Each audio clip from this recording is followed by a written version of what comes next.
점심시간에 맞춰 외부 업체의 도시락이 배달됩니다. 주방에는 지난주 금요일 사용한 식판이 설거지도 하지 않은 채 쌓여 있습니다. 통미역 대신 자른 미역 입고 등의 요구가 받아들여지지 않자 이 학교 급식조리원 8명 중 대체 인력을 뺀 7명이 모두 병가를 낸 겁니다.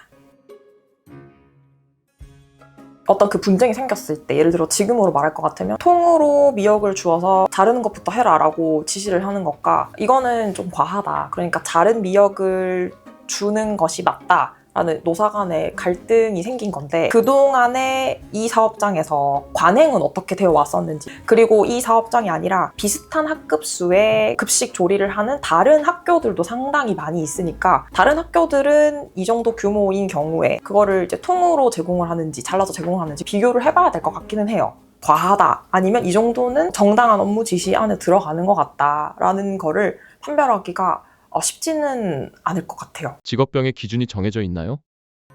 일정 직업군에서 이런 질병들이 많이 발생한다라고 해서 우리가 흔히 말하는 직업병의 개념으로 좀 정의를 해놓은 것들이 몇 개 있거든요. 학교 급식실에서 조리 업무를 담당하시는 분들 같은 경우에는 반복된 동작을 되게 많이 해야 되고요. 요리를 하는데 100인분, 200인분 엄청나게 많은 양을 하다 보니까 이 반복을 한다는 점에서 좀 특징이 있고요. 특히 근골격계 질환, 들고 나르고가 횟수가 많다 보니까 거기서 오는 어떤 신체 부담들이 높게 측정되는 그런 게 있고, 고온 고열이라는 점에서도 업무 환경이 좀 열악하다라는 평가를 일반적으로 받거든요. 그런 것 때문에 급식 조리하시는 분들한테 자주 발생하는 질병들이 있다 정도는 정리된 입장이다라고 보시면 될 것 같아요. 급식실 파업은 산재로 들어가나요?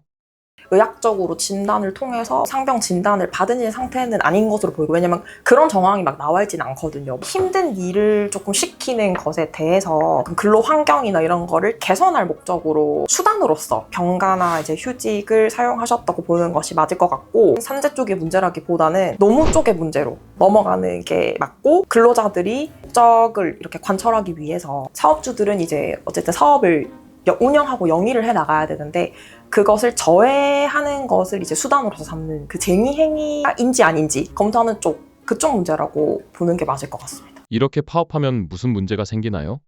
파업은 이제 쟁의 행위의 유형 중에 하나라고 보시면 될 것 같은데, 근로를 제공하지 않고서 근로 환경의 개선이라든지 그런 거를 달성하시려고 한 거기 때문에 파업에 해당한다고 볼 가능성이 있다고 생각됩니다. 손해배상의 문제가 될 수 있어요. 근로자들이 절차나 방법 같은 거를 준수하지 않아서 불법 쟁의 행위에 해당한다 라고 하면은 사업주가 그 판단을 가장 먼저 구할 거라고 생각이 들거든요. 적법성이나 정당성에 대해서 우선 법적으로 판단을 먼저 받을 것 같고, 더 이상 손해배상 청구나 이런 쪽까지 가지 않고 언제까지 복귀하고 잘 협의가 되고, 어느 정도는 사업주도 이 정도까지는 우리도 개선을 하겠다라는 협의를 해서 해결하는 경우가 많기는 하지만, 거기서 해결이 이제 안 된다면은 총사까지 이어질 수도 있습니다. 파업도 불법이 있고 합법이 있나요?